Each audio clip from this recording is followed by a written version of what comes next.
Ya, jadi terkait dengan visi misi Kota Kendari ini sudah tertuang dalam RPJMD kita periode 2017-2022 adalah mewujudkan Kota Kendari sebagai kota layak huni berbasis ekologi, informasi, dan teknologi.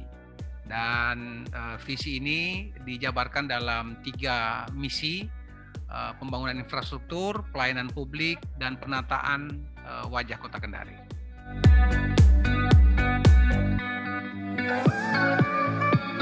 Ya, alhamdulillah setelah sekian tahun ya, beberapa tahun terakhir ini, walaupun di tengah pandemi COVID-19, tapi alhamdulillah arah pembangunan kita di Kota Kendari menuju mewujudkan visi yang tadi saya sebutkan itu setidaknya tidak mengecewakan, gitu ya. Karena ada beberapa hal yang sudah kita wujudkan dan ya kita masih, kalau dikatakan masih on the track, gitu ya. Karena seperti saya bilang tadi, mewujudkan kota layak huni dan kemudian kita ingin kota layak huni ini berbasis ekologi tanpa mengabaikan situasi alam kita, karena kita tahu banyak daerah yang memang pesat pembangunannya tapi tidak jarang mengabaikan hak-hak alam, sehingga pada ujungnya juga akhirnya menghadirkan bencana buat kita.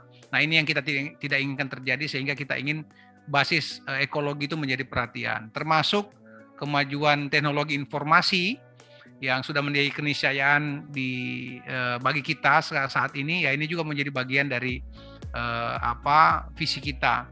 Alhamdulillah di 3-4 tahun terakhir ini kita sudah banyak merubah ya pola pelayanan publik kita di Kota Kendari, dari yang dulunya konvensional ya, manual, itu kita alihkan menjadi berbasis teknologi dengan digitalisasi dan elektronifikasi.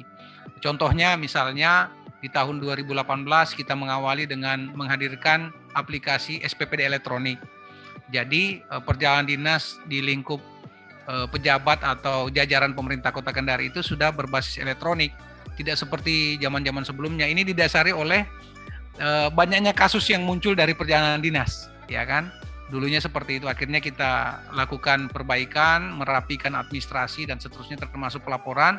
Dan luar biasanya dari program ini saja kita bisa melakukan penghematan kurang lebih 17 miliar ya ketika aplikasi ini diterapkan.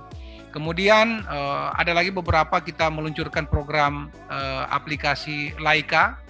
Ini akronimnya Layanan Integrasi Kota Kendari, yang juga bermakna secara filosofis di Kota Kendari. Laika itu bahasa daerah yang artinya rumah. Kita ingin aplikasi ini dijadikan masyarakat sebagai sistem pelayanan yang bisa memposisikan masyarakat sebagaimana mereka dilayani di rumahnya sendiri. Nah, ini basis layanan yang kita tempatkan di kelurahan dan kecamatan yang melayani administrasi dasar. Misalnya seperti surat keterangan domisili, surat keterangan usaha, kemudian berbagai macam surat-surat yang administrasi dasar di kelurahan dan kecamatan. Dan ini dengan aplikasi ini pelayanannya tidak boleh lebih dari 7 menit. Nah, itu kita sudah lakukan. Nah, juga ada program Jaga Kendari ya, yang selama ini pelayanan KTP, kartu keluarga, dan sistem kependudukan di Kota Kendari itu terasa ribet dan berbiaya mahal karena ada tarif-tarifnya dulu, walaupun ilegal ya, artinya tidak secara terbuka, tapi kalau pengen 1 hari itu beda tarifnya dengan kalau misalnya pengerjaannya 3 hari atau seminggu. Nah, ini kita hilangkan, kita ganti dengan sebuah aplikasi yang kemudian semua orang setara, semua warga posisinya setara di hadapan pelayanan publik kita, dan alhamdulillah bisa berjalan dengan baik. Dan masih ada banyak lagi yang sudah kita terapkan, alhamdulillah. SIM RS, Sistem Informasi Manajemen Rumah Sakit, kita juga berjalan dengan baik. Terus kemudian beberapa aplikasi lainnya juga sudah kita terapkan, dan ya memang tidak mudah, ya butuh konsistensi, butuh keseriusan, dan tapi saya sangat berbangga karena aparat di pemerintah Kota Kendari bisa menyesuaikan, termasuk juga warga masyarakat Kota Kendari, ditambah lagi dengan situasi pandemi COVID, ya tentu kita harus bisa beradaptasi dengan hal ini dan tertolong betul dengan aplikasi-aplikasi yang sudah kita bangun. Termasuk perizinan yang dulunya komposisinya itu 70% manual atau kemudian mereka datang langsung ke kantor, selebihnya cuma 30% yang dilayani secara virtual, sekarang terbalik. Sudah lebih dominan, bahkan 70-80% itu sudah masyarakat tidak datang lagi ke kantor perizinan, tapi sudah langsung mengurusi dari rumah. Bahkan bisa di print out di rumah izinnya.